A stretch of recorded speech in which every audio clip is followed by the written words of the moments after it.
नमस्कार, मेरा नाम है पीयूष चिलवाल और मेरे YouTube चैनल फेसबुक पेज पर आपका स्वागत है। आज की बातचीत बेहद ख़ास होने वाली क्योंकि हम जिस शहर से मैं बिलोंग करता हूँ वो टूरिज़्म के लिए जाना जाता है और जहाँ टूरिज़्म होता है वहाँ की बैकबोन मानी जाती है हॉस्पिटैलिटी इंडस्ट्री, यानी कि रिजॉर्ट्स, होटल्स, रेस्टोरेंट्स, तमाम सारी चीज़ें यहाँ की इस सेक्टर की बैकबोन मानी जाती है। और आज इसी टूरिज़्म सेक्टर की इस बैकबोन के बारे में बातचीत करने के लिए हमारे साथ हैं president Jim Corbett resorts GM association और टाइगर कैंप, जो जिम कॉर्बेट का एक नाम पहचाना हुआ रिजॉर्ट है, उसके जीएम राजीव शाह जी। नमस्कार सर, स्वागत है आपका हमारे इस कार्यक्रम में। धन्यवाद आपका। 3 डेकेड से ज़्यादा का आपका एक्सपीरियंस है अगर हम बात करें हॉस्पिटैलिटी इंडस्ट्री में काम करते हुए, तो जिम कॉर्बेट में आपने इन 3 डेकेड्स में क्या कुछ एक्सप्लोर किया, कितना कुछ नई चीज़ें अब देखने को मिलती हैं जब शुरुआत की थी और आज की डेट पर?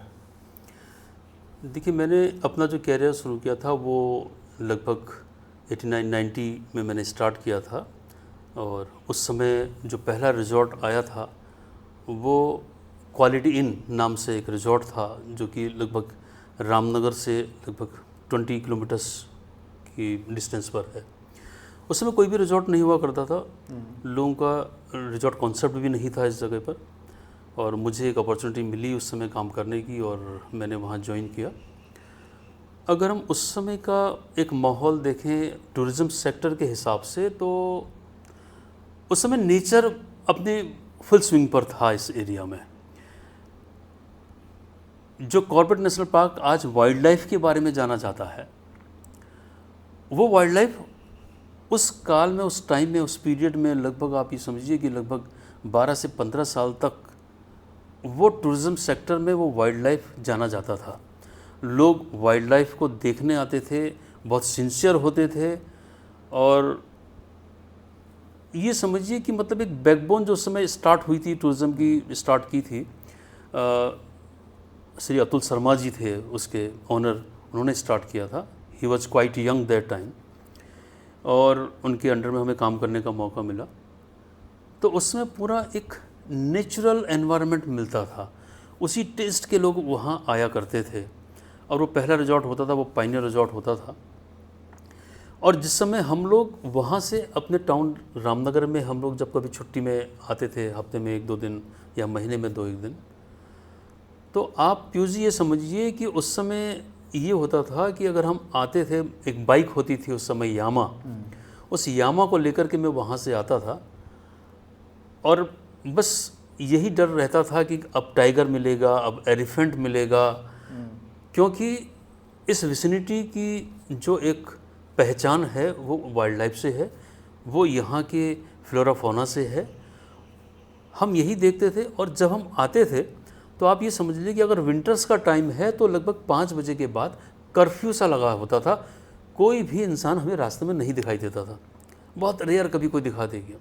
ऐसा कभी हुआ कि आते जाते हुए मिला हो कभी टाइगर या? हाँ, मेरे टाइम में मैंने जो एक्सप्लोर किया इन 3+ डिकेट्स में, एनिमल्स इतना ज़्यादा देखा, एनकाउंटर्स काफ़ी बार मेरे हुए हैं। अब उस समय क्योंकि ऐसे कोई डिजिटल फैसिलिटीज़ थी नहीं, गैजेट्स थे नहीं कि जिसको कैप्चर किया जाता, कोई रील बना ली जाए, वो कुछ नहीं था। लेकिन हाँ, वो जो चलचित्र कहते हैं ना, वो आज भी मेरे आंखों में घूमता है।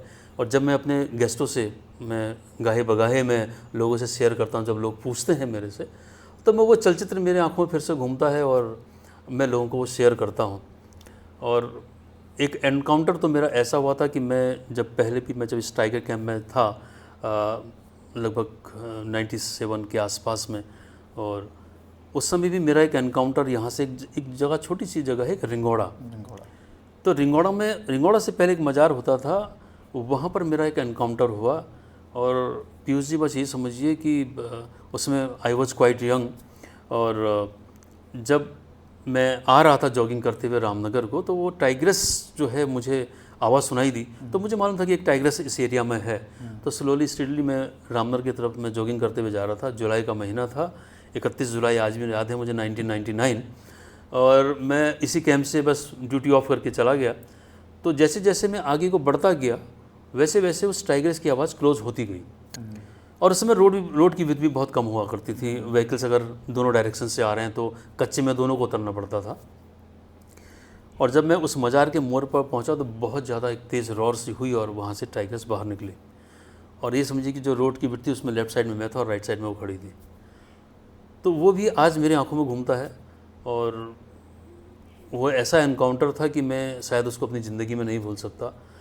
और ज़िंदगी में मैंने पहली और आखिरी बार मैंने उस जगह से, और आमडंडा गेट आपने देखा होगा बिजरानी जोन का, आप तो वाकिफ़ हैं इस एरिया से, आप लोकल के हैं, वहाँ तक मैंने नॉन स्टॉप दौड़ लगाई। और मैं वहाँ पर एक मज़ार हुआ करती थी, मैं ये कहता रहा कि पीर बाबा आइंदा से मैं ऐसे वॉक करते हुए नहीं आऊँगा। लेकिन वो आज तो मुझे अच्छा लगता है सुनाने में, लेकिन उस समय जो मेरी हालत थी मतलब मैं बयान नहीं कर सकता उसको। तो एनकाउंटर्स मेरे बहुत हुए हैं, कई बार हुए हैं मेरे साथ एनकाउंटर्स में। एलिफेंट्स लेकिन ये सबसे क्लोज एनकाउंटर रहा होगा। ये बड़ा क्लोज एनकाउंटर रहा है। एलिफेंट से मेरे क्लोज एनकाउंटर रहा है। वो भी उस समय जब मैं आपको बता रहा हूँ कि क्वालिटीन हुआ था कुमेरिया में, उस रूट पे ही हुआ था। और उसमें भी हम सेफली बच के निकल गए। तो उस समय देखिए जो भी गेस्ट आता था बहुत सिंसियर होता था और इन्हीं चीज़ों के लिए आता था। लेकिन धीरे धीरे देखिए हर जगह होता है कि जहाँ ह्यूमन एंट्री लेता है तो वहाँ पर डेवलपमेंट होते रहते हैं। और डेवलपमेंट होते होते जो है जितने भी एनिमल्स जिनका कि कॉरिडोर हुआ करता था, वो कॉरिडोर थोड़ा सा है वो बंद हो वो गया। लिमिट होता चला जाएगा। हाँ, वो लिमिट होता चला गया। और आज की डेट में तो ऑलमोस्ट समझिए कि वो बंद सा हो गया है। क्योंकि अभी आपने देखा कि आप पीछे रिवर साइड में खड़े थे तो उसके पार में सीताबनी जोन है, इस साइड में रोड के सामने हमारे मेन फ्रंट पे कॉर्बेट का जोन है। तो एनिमल्स क्रॉस हुआ करते थे। अब थोड़ा सा कॉरिडोर छोटे छोटे कहीं से बचे हैं जो एनिमल्स को ही मालूम है, शायद हम ह्यूमंस को ही पता नहीं होगा। हमें पता होगा तो हम वहाँ टाइगर साइट हो रहा है करके एक रिजॉर्ट हो या कुछ और छोटी कैंप साइट बना दें। क्योंकि अब ऐसा है कि क्योंकि अब आपने देखो हर स्टेप पे, अब आप तो लोकल में आपको नोन है कि हर स्टेप पे आप रिजॉर्ट्स बन गए। तो ऐसा भी नहीं है कि रिजॉर्ट्स बनने से कुछ नुकसान हुआ है। रिजॉर्ट बनने से सबसे बड़ा बेनिफिट जो इस एरिया को हुआ है और जो हमारे उत्तराखंड को, कुमाऊं को स्पेशली हुआ है, वो हुआ है रोज़गार का। आज की डेट में लगभग 300 प्लस के आसपास छोटे बड़े सब रिजॉर्ट्स इस एरिया में, कॉर्बेट के एरिया में होंगे। और उसमें हज़ारों लोगों को इसमें जो है रोज़गार मिला है, लोगों के परिवार पल रहा है। और इसके साथ साथ थोड़ा सा है कि लोगों का टेस्ट भी चेंज हुआ है, लोग डिफरेंट चीज़ें यहाँ पर चाहते हैं। पहले कभी रेस्टोरेंट्स नहीं हुआ करते थे, आज की डेट में आप देखेंगे तो आपको ऑन रोड में आपको रेस्टोरेंट्स मिलने हैं। मतलब you have plenty of options कि यू ईट एनीवेयर। तो आज की डेट में देखते हैं कि आज की डेट में मुझे लगता है कि कॉर्बेट में जिस रास्ते से मैं 35 साल पहले गुजरता था, उस रास्ते में आज अंधेरा नाम की कोई चीज़ नहीं है। आज की डेट पर अब रात को पैदल जा सकते हैं। आप रात को पैदल जा रहे हैं, घूमने आप जा रहे हैं, लोग 1-1, 2-2 किलोमीटर तक, मतलब आप समझिए कि ये सामने लदवा चौड़ है, यहाँ से स्टार्ट होकर और गर्जा का जो लास्ट मतलब जो रिजॉर्ट पड़ता है ढिकुली से लास्ट में, वहाँ तक आप आराम से आप वॉक करते हुए जा सकते हैं। लेकिन रात में वैसे भी अभी भी जो है वो हम लोग एडवाइस करते हैं लोगों की बाहर आप वॉक करते हुए ना जाएं, क्योंकि एनिमल्स का जो है वो रास्ता है और वो किसी भी समय आ सकता है, तो किसी भी समय अटैक हो सकता है। तो we have to respect the animals also. उनका जो रास्ता है, जो उनकी पहले से एक जगह बनी हुई है, उसको हम डिस्टर्ब ना करें। रात में आप वॉक करते हुए ना जाएं। मतलब एक मैं बात कर रहा हूँ कि मतलब इतना उजाला हो गया कि लोग मतलब फ्रीली मतलब जाते हैं, गाड़ी लेके जाते हैं, टू व्हीलर लेके चले जाते हैं। लेकिन पहले से ऐसा संभव नहीं था। जैसे इतने 300 के आसपास रिजॉर्ट्स बने हैं, नेचर को भी हमने यहाँ पे थोड़ा सा हार्म किया है। ये बात हम माने न माने, लेकिन ये बात हमको एक्सेप्ट करनी पड़ेगी, हम चाहे अवॉइड करने की कोशिश करें। इसको कैसे देखते हैं कि हम एक सस्टेनेबल डेवलपमेंट की बात करते हैं, और जब सस्टेनेबल डेवलपमेंट की बात करते हैं तो वहाँ हमें नेचर को भी साथ रखना होता है। तो क्या सोच GM एसोसिएशन रखता है इस मसले को लेकर के कि भाई हम नेचर को कैसे प्रिजर्व कर सकते हैं, और जो लोग आ रहे हैं यहाँ बाहर से उन लोगों को हम ये कैसे बता सकते हैं कि भाई आपको इसमें अपना योगदान देना है? देखिए, आपने जो कहा कि डेवलपमेंट हुआ है, देखिए, और नेचर भी थोड़ा हार्म हुआ है। देखिए, जहाँ विकास होता है वहाँ पर ये चीज़ें एग्जिस्ट कर जाती हैं, क्योंकि विकास तब तक नहीं होगा कि जब तक कि थोड़ा बहुत आप छेड़छाड़ ना करें। वो भी होना ज़रूरी है, क्योंकि इससे हज़ारों लोगों की एक लिवलीहुड भी जुड़ी हुई है। देखिए, GM एसोसिएशन जो फॉर्म हुआ है इसका सबसे पहला मकसद मैं आपको यही बता देता हूँ, जो हमारा एक उद्देश्य है वो ये है कि जो हमारा एरिया जिस नाम से, जिस चीज़ से हम लोग पहचाने जाते थे, ये एरिया जाना जाता था, उस एरिया के ही प्रस्पेक्टस में आज भी जाना जाए। इस कॉर्बेट में ऑलमोस्ट मतलब है कि हर महीने या अल्टरनेट मंथ्स में क्लीन कॉर्बेट, ग्रीन कॉर्बेट का एक कैंपेन चलता है। अभी रिसेंटली हम लोगों ने इस कैंपेन को किया था, और उसमें not only the resorts workers और द ओनर्स, इसमें लोकल विलेजेस ने भी अपना कंट्रीब्यूशन दिया। लोकल विलेजेस को भी ये एक लेसन दिया जाता है, टीचिंग दी जाती है, उनको एडवाइस किया जाता है कि देखिए जिस जगह में हम रह रहे हैं उस एरिया को हम साफ रखेंगे तो हम नेचर को सरवाइव करा पाएंगे। और ये नेचर किसी एक पीढ़ी के लिए नहीं है, ये हमारी आगे आने वाली पीढ़ी के लिए भी है। अगर हम इसको बचा के रखेंगे तो ये हमको बहुत कुछ देगी, हमको सस्टेन कर पाएगी। ये नहीं कि हमने इसको सस्टेन करना है, वो भी हमें सस्टेन तभी करेगी जब हम उसको सस्टेन करेंगे। बाहर से आने वाले टूरिस्ट हैं, पहले से बहुत ज़्यादा होता था कि कूड़ा वगैरह बहुत फेंका जाता था। अब हम लोगों ने जहाँ जहाँ जिस के रिजॉर्ट हैं, हम लोगों ने सबको यही कहा है कि आपको जो भी गार्बेज मिलता है आप उसको कलेक्ट करके लाइए। फॉर एन एग्जाम्पल, आप किसी सफारी पर जा रहे हैं तो आप जो भी आपका गार्बेज होता है आप उसको वापस लाइए और यहाँ रिजॉर्ट के डस्टबिन में उसको वापस डालिए, इंस्टेड ऑफ कि throw here and there in the park और एनीवेयर आउटसाइड। क्योंकि जो चीज़ अगर मेट्रो सिटीज़ में लोग कर रहे हैं वो चीज़ हमारे इस नेचर में ना करें। और बहुत से लोगों ने पीयूष जी हमको ये कहा है कि हम लोग यहाँ से बहुत कुछ सीख के जाते हैं। हम अपनी विजिट में भी, अपनी कॉलोनी में भी, क्योंकि दिल्ली, बॉम्बे वगैरह में सब में कंक्रीट की कॉलोनियाँ हैं, वहाँ पर ये एनवायरनमेंट नहीं है। तो वो कहते हैं कि हम भी इसको सेव करने के लिए हम लोगों ने भी यही चीज़ें की हैं कि अगर हमें कुछ मिलता भी है हम उठा लेते हैं, पॉकेट में रख लेते हैं। This is very good, the initiate which they are taking. I am thankful to them, जो गेस्टों ने हमको बताया है कि वो ऐसा कर रहे हैं अपनी जगह में जाकर भी। और हम जो यहाँ पर गेस्ट आते हैं उनके बच्चों को भी हम यही चीज़ सिखाते हैं कि आप लोग यही कीजिए बेटा, क्योंकि प्लास्टिक है उसको लगभग 450 साल कम से कम लग जाता है उसको ख़त्म होने में। And it's very long time, very long time. तो ऐसे ही चीज़ें जो हैं हम उनको बताते रहते हैं, और जो पेरेंट्स हैं जो अपने बच्चों को ये चीज़ें सिखाते भी हैं और बाकायदा मुझे कहते भी हैं कि सर ये तो आप बड़ी अच्छी चीज़ें बता रहे हैं। तो कई चीज़ें इसके साथ साथ मुझे कई वाइल्ड लाइफ की चीज़ें भी पूछ लेते हैं, लोकल कुजिन के बारे में पूछ लेते हैं। तो यहाँ पर जो है सस्टेनेबल टूरिज़्म होगा। और हम देख रहे हैं कि अब जैसे इस डेस्टिनेशन का बहुत ज़्यादा एक बूम आया है आफ्टर मोदी जी ने जो कहा था कि उत्तराखंड को जो है एक वेडिंग डेस्टिनेशन के रूप में क्रिएट करें, और जितनी भी रेवेन्यू है वो आउटसाइड ना जा कर के वो हमारे देश में रहे, इस स्टेट में रहे। और बहुत अच्छा मतलब एक मैसेज उन्होंने दिया, और जो लोगों ने उसको एक्सेप्ट भी किया। और आज की डेट में जिम कॉर्बेट एक डेस्टिनेशन वेडिंग के रूप में पॉपुलर है। डेस्टिनेशन वेडिंग्स की ही बात आती है तो एक बहुत बड़ा इल्ज़ाम भी यहाँ पर लगता है कि शायद मुझे आपसे सही वक्त है पूछने का। एक इल्ज़ाम लगता है कि जो भी यहाँ के होटल्स हैं वो लोकल वेंडर्स को अप्रोच नहीं करते, बाहर से सारा सामान मंगाते हैं। इस बात में कितनी सच्चाई है? देखिए, जहाँ तक local vendor versus outside vendor का है, जितने भी कैपेबल वेंडर्स लोकल के हैं उनको यहाँ पर अपॉर्चुनिटी मिलती है।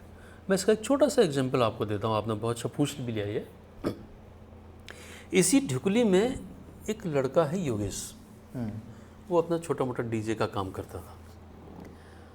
उसने धीरे धीरे करके लाइटिंग्स वगैरह लेनी शुरू करी, और कई रिजॉर्ट्स ने उसको बुलाना शुरू किया है कि आप लाइटिंग करिए हमारे वहाँ, आप डेकोरेशन कीजिए। तो ऐसा नहीं है कि लोकल को कोई कॉपरेट नहीं कर रहा है या लोकल को नहीं लेते हैं। लोकल रामनगर से देखिए ना, फ्लावर्स वाले हैं, जितने भी राशन वाले हैं, जितने भी सप्लाईज वाले हैं, किसको यहाँ पर जो है अपॉर्चुनिटी नहीं मिलती है? सबको मिलती है। काशीपुर वाला, क्या हम उसको काशीपुर को क्या लोकल नहीं मानेंगे? बिल्कुल मानेंगे। काशीपुर के कई वेंडर्स ऐसे हैं जो डेस्टिनेशन वेडिंग कराते हैं, उससे लोकल को भी तो फ़ायदा होता है। लोकल के लोगों की जो है वो कम्युनिटीज़ जो है सेल होती है, उनको रेवेन्यू जनरेट होती है, मिलता है, ऐसा नहीं है। और मैं तो कहना नॉट ओनली कॉर्बेट, कोई भी डेस्टिनेशन ऐसा नहीं है जहाँ पर आप लोकल को साथ में लेकर के कोई काम कर सकें। छोटे से छोटा, आप यहाँ से रिंगौड़ा ही चले जाइए, महिला समिति ने आपने देखा होगा कि वहाँ पर उन्होंने अपना एक आउटलेट खोला हुआ है। क्या वो लोकल को प्रमोट करने का क्या कोई एक ये हम एग्जाम्पल नहीं है? बिल्कुल। ये इल्ज़ाम बहुत गलत है। तो वोकल फॉर लोकल यहाँ पर वोकल फॉर लोकल है। देखिए, हम तो ये कहते हैं कि आप होम स्टे लोग बनाते हैं, आप ये भी प्रमोट कीजिए कि साहब हम प्योर लोकल इसमें कुजिन ही प्रोवाइड करवाएंगे आपको, करिए ना आप। ये मेरा अगला सवाल यही था कि हम लोग अपनी स्थानीय संस्कृति, जो हमारा जो कल्चर है, चाहे वो कुमाऊं की बात करें, गढ़वाल की बात करें, जौनसार की बात करें, तो उसको प्रिजर्व करने की जिम्मेदारी हमारी ही है कहीं ना कहीं। तो उसको लेकर के हम क्या काम कर रहे हैं, क्या इस तरीके की कोई एक्टिविटीज़ हम कराते हैं? देखिए, जिस समय स्पेशली जिस समय क्रिसमस का टाइम आता है, न्यू ईयर का टाइम आता है, या होली फेस्टिवल चलता है, उस समय बहुत से रिजॉर्ट्स यहाँ पर लोकल कुजिन्स को ही प्रमोट करते हैं। आप कभी अपॉर्चुनिटी आप लीजिए, आप आइए, आपको हम मतलब कि इनवाइट करते हैं, आप उस पीरियड में आइएगा। इवन हम गेस्ट से यहाँ पूछते हैं कि साहब लोकल कुजिन पसंद करेंगे, आप बताइए। तो कई फैमिलीज ऐसे आती हैं, वो कहते हैं हाँ। क्योंकि देखिए, अगर मैं अभी उत्तराखंड से थोड़ा बाहर की बात करूं, तो आप चाहे गोवा में जाइए, केरला में जाइए, साउथ इंडिया में जाइए, आपको लोकल राजस्थान में जाइए, आपको सब लोकल्स में हैं। आपको लोकल वो कॉस्ट्यूम में दिखाई देते हैं। ये मैं एक्सेप्ट करता हूँ कि इस उत्तराखंड में ये सबसे बड़ी मिसिंग है कि यहाँ पर लोग अपने लोकल कल्चर को थोड़ा भूल रहे हैं। और जो लोकल का टूरिस्ट, मतलब जो लोकल ट्रेडिशन में जो टूरिस्ट और स्टेट्स को मिलता है, because of their cuisines, because of their costumes, उनका वेलकमिंग का मैनर, वो सब मिलता है, वो अभी इस उत्तराखंड में मिसिंग है। बिल्कुल। जो कि देखिए, उसके लिए गवर्नमेंट को भी देखिए सपोर्ट करना पड़ेगा, गांव-गांव में जाना पड़ेगा सरकार को भी, और इस मामले में लोगों को जागरूक करना पड़ेगा। हम तो ये भी कहते हैं कि सरकार एक प्लेटफॉर्म बनाए उत्तराखंड के अंदर में। हम लोग जाते हैं सर TTF वगैरह करने के लिए, ट्रैवल एंड टूरिज्म फेयर होता है, उसमें जाते हैं। वहाँ पर जाकर के हम लोग बताते हैं लोगों को, हम गवर्नमेंट से कहते हैं कि ऐसा ही टूरिज़्म उत्तराखंड के जो अच्छे डेस्टिनेशन हैं, कॉर्बेट है, ऋषिकेश है, मसूरी है, इन जगहों में जाकर, पिथौरागढ़ है, इन जगहों में जाकर के, नैनीताल है, इन जगहों में जाकर के ऐसे ऑर्गेनाइजेशन को इकट्ठा करें और ऐसे जो है फेयर्स करें और बाहर के लोगों को यहाँ बुलाएं। बाहर के लोगों को तो देखिए, हमारे तो हमने प्लान भी किया है कि हम एसोसिएशन की तरफ से उत्तराखंड सरकार से भी मिलने के लिए जाएंगे, पर्यटन मंत्री से भी हम इस बारे में बात करेंगे। और हम चाहेंगे कि मतलब इस टाइप का एक एनवायरनमेंट बनाएं, हम लोगों को एक ऐसी फैसिलिटीज़ दें, हर डेस्टिनेशन पर जाएं, कि जिससे कि अगर वो मसूरी में करते हैं तो लोग यहाँ के डेस्टिनेशन वाले वहाँ जाएं, और बाहर के टूरिस्ट को बुलाएं, वहाँ बाहर के जो ट्रैवल एजेंट्स हैं उनको इनवाइट करे गवर्नमेंट। क्योंकि ट्रैवल एजेंट्स एक ऐसा माध्यम है कि जो किसी भी डेस्टिनेशन को प्रमोट करता है, और वो तभी संभव होगा कि जब उनको ऐसी फैसिलिटीज़ मिले, ऐसा इन्विटेशंस उनको मिले, ऐसा डेस्टिनेशन मिले, ऐसा एक एनवायरनमेंट मिले कि जहाँ पर ऐसा कर सकें। मैं पीयूष जी आपको बताता हूँ, ये लगभग मेरे ख्याल से लगभग 2010 या 11 की बात होगी, और उस समय एडवेंचर इंडिया की तरफ से इनवाइट किया गया था। तो उस समय मैं और मेरी वाइफ को बुलाया गया, तो हम लोग गए थे वहाँ पर। तो उसमें था ऋषिकेश से देवप्रयाग, और उसमें हमको एक नाइट में हमको कैंप साइट होटल्स में स्टे करना था। मतलब आज भी मुझे देखिए वो बात याद है, मुझे आंखों में घूमती है, मुझे बड़ा अच्छा लगता है अपनी मेमोरी को रिकॉल करने में, कि जब हमने ऋषिकेश से अपनी जर्नी स्टार्ट की, फिर देवप्रयाग से हमने राफ्टिंग स्टार्ट करी, और जब फर्स्ट डेस्टिनेशन पर हमको लगभग 16 किलोमीटर्स के बाद हमको एक कैंप साइट में लेके गए, वहाँ पर बाहर से इतने एजेंट्स बुलाए गए थे, गवर्नमेंट ने ही करा, गवर्नमेंट से मिल करके जो एडवेंचर एसोसिएशन है ऑल इंडिया की, उन्होंने मिलकर किया था। तो वहाँ पर बहुत सारे एजेंट्स आए थे। उसमें ये था कि आप बोनफायर लगी हुई है, विंटर्स का टाइम है, लोग बैठे हैं ज़मीन पर बैठे हुए हैं और वैसे ही गॉसिप चल रही है, वैसे ही इंटरेक्शन चल रहा है, नेचुरल, ये नहीं कि किसी हॉल के अंदर हो रहा है। तो एक ऐसा एनवायरनमेंट हम सरकार से उम्मीद करते हैं कि ऐसा एनवायरनमेंट मिले तो टूरिज़्म मिलेगा, क्योंकि टूरिज़्म उत्तराखंड की बैकबोन है, बिल्कुल वो मिलना चाहिए। और लोकल जो आर्टिफैक्ट्स हैं उनको, और लोकल कुजिन्स को, लोकल हमारी कॉस्ट्यूम्स को, लोकल हमारे जो फोक डांसेस हैं, फोक आर्ट है, उनको इंट्रोड्यूस कराने के लिए एक प्लेटफॉर्म प्रोवाइड किया जाए। क्योंकि सर आप आर्ट की फील्ड से बिलोंग भी करते हैं, आप थिएटर में बहुत लंबे टाइम तक आपने काम किया है। लोकल आर्टिस्ट को प्रमोट करने के लिए हम क्या कुछ कर रहे हैं? क्या ऐसी कोई एक्टिविटीज़ होती हैं यहाँ पर जिसमें हम लोकल आर्टिस्ट को प्रमोट करते हैं? देखिए, लोकल आर्टिस्ट को प्रमोट करने का जहाँ तक सवाल है, देखिए मैंने भी लगभग सन 80 से और 2002 तक मैं लगभग इस थिएटर में रहा और मैंने उत्तराखंड के फोक में भी मैंने पार्टिसिपेट किया। आज की डेट में अगर मैं इस लोकलाइट में अगर बात करूं आपको, तो इसमें लोकल में कई ऐसे ट्रुप्स हैं जो कि हमारे उत्तरांचल के फोक आर्ट को अभी भी जीवित करे हुए हैं। और आज भी मुझे खुशी होती है कि उनमें से कुछ लोग ऐसे भी हैं कि जिनको कि हमने ट्रेंड किया और आज भी वो मतलब बहुत रिस्पेक्ट देते हैं हमको। और बड़ी खुशी होती है कि हम लोगों ने जहाँ से छोड़ा वहाँ से उन्होंने उसी को पकड़ के आगे चले हैं। और आज की डेट में भी पीयूष जी वो आर्टिस्ट ऐसे हैं कि वो सिर्फ इन रिजॉर्ट्स में ही अपनी परफॉर्मेंस को लोगों को नहीं दिखा रहे हैं, गेस्टों को या पर्यटकों को।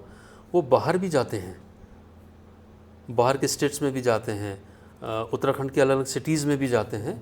और बड़ा अच्छा लगता है कि हमारा कल्चर आज भी जीवित है, लेकिन इसको अभी भी और अच्छी तरीके से जीवित करने की ज़रूरत है। हम लोगों ने यही प्लान किया। देखिए, एसोसिएशन बनाने का हमारा 2-3 ऑब्जेक्ट्स थे इसके। एक पहले एसोसिएशन बनी थी हमारी, उसमें जीएम एसोसिएशन थी, लेकिन बाद में ये था कि वो ऑनर्स एसोसिएशन हुई है। और उसमें क्योंकि देखिए हम लोग हैं ऑपरेशन से रिलेटेड लोग, क्योंकि जो जेन्युइन प्रॉब्लम्स होती हैं वो हम लोगों के सामने आती हैं। हमारे जितने भी रिस्पेक्टेड ऑनर्स हैं रिजॉर्ट्स के, जितने भी रिजॉर्ट्स हैं, उन लोगों का बड़ा सपोर्ट मिलता रहता है हम लोगों को, बहुत अच्छा, मतलब एक बैकअप हमें मिलता है। और थोड़ा सा ये है कि हम चाहते हैं कि कहीं पर भी किसी भी तरीके से किसी भी सेगमेंट पर किसी को परेशानी ना हो, चाहे वो स्टाफ से लेकर के हो, चाहे वो मैनेजमेंट से लेकर के हो, हम सबके साथ खड़े हैं। अच्छा, यहीं पर जब आपने ये बात की, क्योंकि जीएम्स जो हैं वो ब्रिज का काम करते हैं between the employers and employees, right. तो ऐसे बहुत सारे इश्यूज हमने कॉर्पोरेट में सुने हैं जहाँ पर वेजेस के इशू आए हैं, लोगों को 2-2, 3-3 महीने का वेज नहीं दिया। ऐसे में आप लोगों की भूमिका बहुत इंपॉर्टेंट हो जाती है। तो जीएम एसोसिएशन ने क्या अभी तक ऐसा कुछ किया है जहाँ पर उसने एम्प्लॉयज़ का साथ दिया? एम्प्लॉयर्स का तो ऑब्वियस सी बात है। नहीं, देखिए ऐसा है कि जहाँ तक मेरी अपने जानकारी में है कि सैलरीज किसी की रोकी नहीं जाती है। देखिए, एक चीज़ है, अभी आपने तो ये एक इशू उठाया, मतलब लाजमी है कि आप जब एक इंटरेक्ट करने आए हैं तो आपके मन में कई क्वेश्चंस उसमें घूमे होंगे, आपने उसको ये भी पकड़ा होगा ये क्वेश्चंस। आपने अभी एक सिंगल पर्सपेक्टिव में इसको देखा है। देखिए, एम्प्लॉयर कब परेशान होता है? किसी एम्प्लॉयर ने एक रिजॉर्ट तैयार किया, उसकी खून पसीने की मेहनत लगी, उसका एक ड्रीम था, उसने एक ड्रीम लेकर के इतना बड़ा प्रोजेक्ट खड़ा किया। उसने इसलिए लेकर किया कि लोगों को रोज़गार भी मिलेगा, और लोगों को रोज़गार मिला भी है। लेकिन पीयूष जी, होता क्या है कि हम एक साइड को ही देखते हैं। अब आप हमारी साइड से देखिएगा, होता क्या है कि जब एम्प्लॉयज़ काम करते हैं आज की तारीख में इस परिवेश में इतने रिजॉर्ट्स हो गए हैं कि एम्प्लॉय के पास बहुत से ऑप्शंस हो गए हैं। आज एम्प्लॉयर के पास उतने ऑप्शंस नहीं रह गए जो मैं पिछले 3 डिकेड्स में देखता था। यही फ़र्क था। मैंने ये देखा है कि उस समय ये होता था कि लोग आते थे आपके गेट पर जॉब के लिए कि नौकरी दे दो। आज की डेट में वो परिवेश बदल चुका है। आज की डेट में हम मैनेजमेंट में होकर हम कहते हैं कि हम अपनी रिक्वायरमेंट्स डालते हैं पीयूसी ग्रुपों में कि हमें इस चीज़ की रिक्वायरमेंट है, ये मैन पावर हमको चाहिए। अब मैन पावर क्यों नहीं मिल पा रहा है? देखिए, मनुष्य हैं, मनुष्य की इच्छाएं अनंत हैं। There is no end of one's wishes. आपको आज 5 रुपये मिलते हैं, आप बहुत खुश हैं। 1 महीने 2 महीने के बाद आपके 5 रुपये की जो प्यास थी वो बुझ गई। अब आपको लगा कि नहीं 5 नहीं, मुझे तो 8 मिलने चाहिए थे, तो आप उस 8 की दौड़ में शामिल हो गए।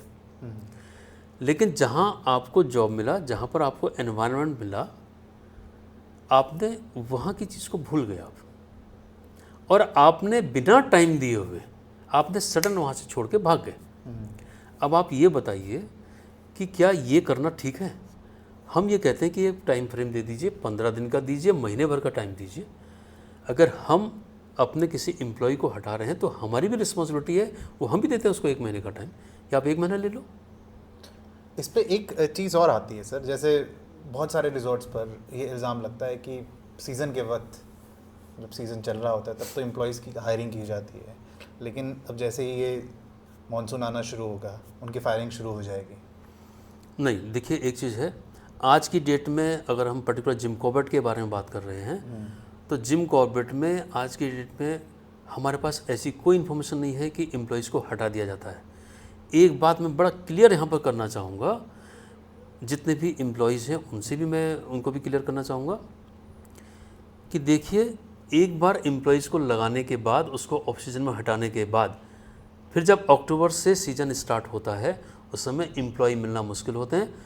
कोई भी एम्प्लॉयर, कोई भी रिजॉर्ट स्वामी ऐसा नहीं कर रहा है कि उसको हटा करके अलग कर रहा है। ऐसा नहीं है। हाँ, देखिए, जब सीजन में ज़रूरत पड़ती है, एक ओडीसी का फैशन चला हुआ है। ओके। और आज की डेट में जो स्टूडेंट्स हैं वो ओडीसी करने में ज़्यादा अपने को सुखी महसूस करते हैं। तो देखिए, वो ओडीसी भी उस समय रखे जाते हैं जिस समय कि किसी रिजॉर्ट्स में रिक्वायरमेंट होती है, बहुत भीड़ होती है, और जो एग्जिस्टिंग स्टाफ है उससे काम नहीं चल रहा है, तो उसको फिल करने के बैकअप देने के लिए ओडीसी रखना पड़ता है। तो ऑफ सीजन में देखिए, जहाँ पर इतना ज़्यादा बिजनेस नहीं होगा, जहाँ पर जो एग्जिस्टिंग स्टाफ है उससे काम चल रहा होगा, तो रोज़गार नहीं मिलता है। और जो स्टाफ जिसको ऑफ सीजन में बैठ कर के आप सैलरी दे रहे हो, खाना खिला रहे हो, रहने का दे रहे हो, वो सीज़न आते ही आपके वहाँ से उड़ करके किसी दूसरे से चला जाता है। क्या ये जस्टिफिकेशन है सर? आप मुझे बताइए, जस्टिफाई है? बिल्कुल। उस समय हम क्या सोचें? एम्प्लॉय तो सोच रहा है कि साहब हमें तनख्वाह नहीं मिल रही है। ऐसा नहीं है, कहीं पर देर होती है, लेकिन पैसा किसी का नहीं मारा जाता है। आपको मैं एग्जाम्पल देता हूँ इस चीज़ का। पवलगढ़ में एक रिजॉर्ट है, था, अभी भी है वो। उसको किसी ने लीज में लिया था। किसी ने लीज में लिया, 6-8 महीने, साल भर जो भी चलाया होगा। हमारे पास इन्फॉर्मेशन आई, वहाँ के एम्प्लॉयज़ ने हमको, हमारे इस जीएम एसोसिएशन को हमें अप्रोच किया।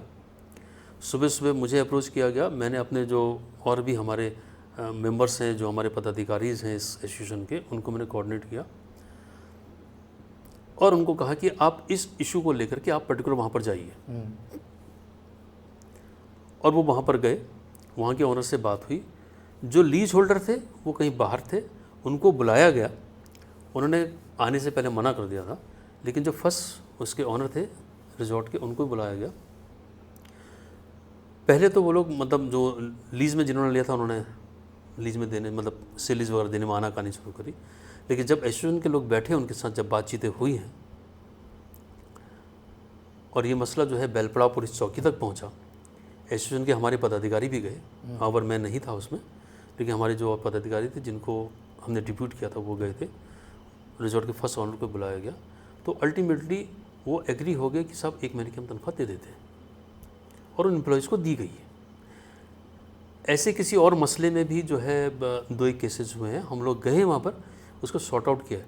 और ये एसोसिएशन, ये आपको मैं बड़ा क्लियर कर दूं कि ये एसोसिएशन सिर्फ जो रिजॉर्ट, किसी भी रिजॉर्ट के एम्प्लॉयज़ के लिए ही नहीं है, ये हमारे जो रिस्पेक्टेड ऑनर्स हैं उनके लिए भी हैं। अगर उनके किसी भी रिजॉर्ट में उनको कोई परेशानी आती है तो उसमें जीएम एसोसिएशन सबसे पहले खड़ा होगा। अगर किसी भी एम्प्लॉय ने किसी भी एम्प्लॉयर के साथ कोई परेशानी क्रिएट की है तो उसमें हम सबसे पहले खड़े होंगे। हम किसी भी एम्प्लॉयर को कोई परेशानी होने नहीं देंगे, ये हमारा सबसे बड़ा ऑब्जेक्ट है। दूसरी चीज़ कि हमने इस एसोसिएशन में हमने ये काम किया है कि इसमें सिर्फ प्रेसिडेंट ही अकेला ऐसा नहीं होगा कि जो सब कुछ डिसीजन साथ लेगा। ये आज भी मैं आपके सामने आ रहा हूँ, आपके सामने बैठा हूँ, ये मेरी पहले से थी कि भाई मैं कभी भी कोई भी इंटरेक्ट पूरे अपने पदाधिकारियों के बिना नहीं करूँगा। लेकिन मुझे आज बताया गया कि नहीं सर, कोई नहीं आएगा, हमने सिर्फ आपके इंटरेक्शन के लिए हमने जो है ऑर्गेनाइज़ किया है कि आप इसको करेंगे। मैं अभी भी उसके लिए तैयार नहीं था। तो हम बिल्कुल इसको बिल्कुल हम क्लियर करना चाहेंगे कि हम हर रिजॉर्ट्स के साथ हैं, हर वहाँ के एम्प्लॉयज़ के साथ हैं, हम हर रिजॉर्ट्स के ओनर के साथ हैं, हम लोकल एडमिनिस्ट्रेशन के साथ हैं। हमने अभी, मैं आपको बताऊँ, रिसेंटली आपने देखा होगा कि 2 हफ्ते पहले यहाँ पर इतना ट्रैफिक जाम हो गया था कि जो रात की आधी रात तक चलता रहा। हमने उस सिलसिले में हमारे जीएम एसोसिएशन ने सीईओ सर नए आए हुए हैं सुमित पांडे सर, उनसे हमने एक मुलाकात की, उनको हमने बताया कि ऐसा ऐसा है। और हमने जो ये 15 जून 13, 14, 15 जून का भी था, इसमें भी हमने एक अलार्म दे दिया था कि सभी रिजॉर्ट्स पैक चल रहे हैं। और जो कैंची धाम में जो भंडारा है उसकी एवज में जो वहाँ का अल्मोड़ा, कौसानी, रानीखेत, इनका जो डाइवर्ट होता था क्राउड ट्रैफिक, वो यहाँ से होगा तो इसमें फिर जाम की स्थिति होगी। इसके लिए अगर आपके पास स्टाफ नहीं है तो आप हमें एसोसिएशन को बता दीजिए, जीएम एसोसिएशन को, हम आपको अपने वॉलंटियर्स हर रिजॉर्ट से दे देंगे। बाकायदा जितने भी वॉलंटियर्स और जितने भी हमारे पुलिस पर्सनल्स ड्यूटी पर लगे होंगे, उनका ब्रेकफास्ट, लंच, डिनर की कैटरिंग हम अपनी एसोसिएशन की तरफ से करेंगे। ये भी हमने कहा था, पानी देना है वो भी हम सब कुछ लोगों को देंगे, हम वो भी कराएंगे। लेकिन हमें वहाँ से भी कोई उस समय कोई रिस्पांस नहीं आया तो हम लोग भी नहीं कर पाए। लेकिन ट्रैफिक में जितना लोग अपने आगे से कर सकते थे, लोगों ने हेल्प करी है, करने की कोशिश, वो करने की कोशिश की। आखिरी सवाल सर, चैलेंजेस क्या हैं आज के टाइम पे? एक तो ट्रैफिक वाला बहुत बड़ा चैलेंज है, इसके अलावा और क्या चैलेंजेस हम फेस कर रहे हैं जो हम चाहेंगे कि सरकार या जो भी हमारी लोकल अथॉरिटीज़ हैं उनको? देखिए ट्रैफिक का तो, देखिए मैं आपको बताऊं, ट्रैफिक का तो है कि अगर आप रामनगर से ही स्टार्ट करते हैं, सबसे पहला ट्रैफिक आप लोकल के, आप ये देखिए कि जो जाम शुरू होता है वो भवानीगंज से शुरू होता है। भवानीगंज से शुरू होता है। और हमने ये नोटिस किया है कि भवानीगंज में जो लिकर शॉप है वहाँ पर इतनी भीड़ हो जाती है, टूरिस्ट भी आता तो किसी की नज़र पड़ती तो वो भी लेने लगता है, लोकल वाले भी ले रहे हैं, तो ट्रैफिक जाम वहाँ से शुरू होता है। और वो ट्रैफिक जाम शुरू होता है लास्ट तक। रास्तों में गाड़ियाँ खड़ी हो जाती हैं, अनाप शनाप आड़ी तिरछी गाड़ियाँ खड़ी हो जाती हैं। नीचे आप देखेंगे कि अमडंडा गेट से और पीरवल्डी रेस्ट हाउस के बीच में फ्रूट्स वाले खड़े हो जाते हैं, वहीं पर फिर गाड़ियों की लाइन लग जाती है, लोग खड़े होते हैं। हम ये करें, किसी को डिस्टर्ब नहीं करना है, लेकिन एक सिस्टमेटिकली उनको एक प्लेस दे दें, उनको बता दें कि कैसे खड़ो जिससे कि ट्रैफिक ब्लॉक ना हो। देखिए पर्यटन के लिए लोग आते हैं, इतने टूरिस्ट आते हैं, बच्चे होते हैं, छोटे होते हैं, हमने देखे हैं बहुत बेचारे परेशान रहते हैं। कई बार हम भी पानी की बोतलें ले लेकर हम बाहर देते हैं कि चलो पानी दे दें, किसी को थोड़ा बहुत जूस दे दें। हम लोग जो हैं पेपर बोट में आते हैं, हम वही उन लोगों को प्रोवाइड करते हैं। तो हम चाहते हैं कि लोकल एडमिनिस्ट्रेशन और हमारा एक कोऑर्डिनेशन हो जिससे कि यहाँ का ट्रैफिक सुचारू रूप से चले। और इस ट्रैफिक से पर्यटक ही परेशान, लोकल वाले खुद परेशान, लोकल वाले भी परेशान। दूसरा, गिरजा टेम्पल के लोग आते हैं, ट्रैक्टर ट्रॉलीज में आते हैं, इन पे खास तौर पर रोक लगनी चाहिए, इन पर नीचे से रोकनी चाहिए, कोई शटल सेवा शुरू करनी चाहिए। शटल सेवा, क्योंकि इसका तो मैं भी विरोधी हूँ, क्योंकि वो वाहन उस चीज़ के लिए बना नहीं है जिस चीज़ के लिए उसका यूज़ किया जा रहा है। दूसरा, मोटरसाइकिल्स में लोग रामपुर, बिजनौर, बाजपुर, मुरादाबाद, इतनी जगहों से लोग आते हैं, सब गर्जा की तरफ को भागते हैं। सबकी गाड़ियाँ रोकी जाएँ, ट्रैफिक को सुचारू रूप से चलाने के लिए वहीं से शटल करें, वहीं पर खड़ी करें, जैसे कि एडमिनिस्ट्रेशन ने काला ढूंगी और हल्द्वानी से किया था। वहाँ पर पूरा उन्होंने ट्रैफिक रोक दिया था, ऊपर जाने नहीं दिया नैनीताल को। इस बार मतलब जाम था, लेकिन एक अच्छे वे में उन्होंने कंट्रोलिंग की है इस बार। जो हो सकता है कि मुझे इस बार की जो प्रैक्टिस की है उससे एक उनको एक सजेशन, एक आइडिया मिले होंगे और उसको नेक्स्ट टाइम अच्छी तरह इम्प्लीमेंट कर पाएंगे। तो वही हम भी चाहते हैं कि यहाँ पर करें। दूसरा हम चाहेंगे कि जो जिला पंचायत हैं, जिला पंचायत हर रिजॉर्ट से एक एनुअली कलेक्शन लेती हैं, चार्जेस लेती हैं। उसकी एवज में पूरी लाइटिंग्स हो, जगह जगह टॉयलेट्स बने। पर्यटकों को टॉयलेट्स के लिए परेशानी होती है, जब ट्रैफिक जाम होता है तो कहीं ट्रैफिक जाम होता है तो कहीं पर टॉयलेट्स नहीं मिल पाते हैं, कहीं पर स्पेशली जो है वो लेडीज़ के लिए ज़्यादा प्रॉब्लम्स हो जाती हैं, वो होना चाहिए। पानी के कम से कम रास्तों में कहीं कहीं पर व्यवस्थाएं इनके लिए होनी चाहिए, कहीं पर शेल्टर लेने के लिए भी होना चाहिए। ये चीज़ों का ध्यान रखना चाहिए, क्योंकि एक इतना बड़ा डेस्टिनेशन, टूरिस्ट डेस्टिनेशन है ये, कि इसको डेवलपमेंट करने के लिए गवर्नमेंट को आगे आना होगा।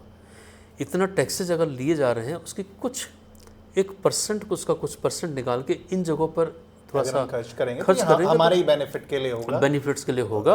और जो फॉरेनर्स आते हैं, देखिए सबसे बात है कि ये डेस्टिनेशन फॉरेनर्स के लिए, फॉरेनर्स के मामले में बहुत ज़्यादा डेवलप्ड है ये और बहुत वेल नोन है because of the Jim Corbett. तो हम चाहेंगे कि ऐसी चीज़ें हों।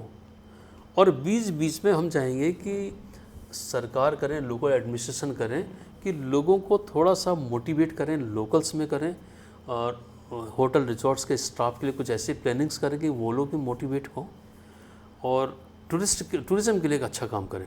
टूरिज़्म के लिए बीच बीच में सेमिनार्स होने चाहिए। उसके लिए जो हेल्प है कि सब रिजॉर्ट्स में कराना है, कहीं पर कराना, तो होटल रिजॉर्ट्स एसोसिएशन जो हमारी जीएम एसोसिएशन बनी है, ये आपको जो है वो जगह दे देगी आपको। आप बुलाइए, अच्छे सेमिनार्स करा लीजिए, उसमें जो हेल्प हमसे होगी वो हम लोग कर देंगे लोकल एडमिनिस्ट्रेशन की। लेकिन वो तभी होगा कि जब सरकार, लोकल एडमिनिस्ट्रेशंस और एसोसिएशंस ये सब मिलकर करेंगे। देखिए, ट्रांसपेरेंसी होगी तो काम अच्छे होंगे, ईमानदारी होगी, करने का जज्बा होगा तो काम दिखेगा और काम होगा। ये बहुत ज़रूरी है। बिल्कुल सही बात सर, बहुत बहुत धन्यवाद आपका हमें कीमती वक्त देने के लिए। और आखिर में ये बात बहुत इम्पोर्टेंट है कि टूरिज़्म के लिए जो टूरिस्ट है वो हमारे शहर से एक अच्छा मैसेज लेकर के जाए, और उसके लिए हमें सबको साथ मिल करके काम करना होगा, तालमेल बना करके काम करना होगा। बस इतनी सी बात के साथ आपसे विदा चाहूँगा। वीडियो पूरा देख चुके हैं तो शेयर करना आपकी जिम्मेदारी बनती है। जय हिंद, जय उत्तराखंड। नमस्कार पीयूष, धन्यवाद दर्शकों, आपका भी।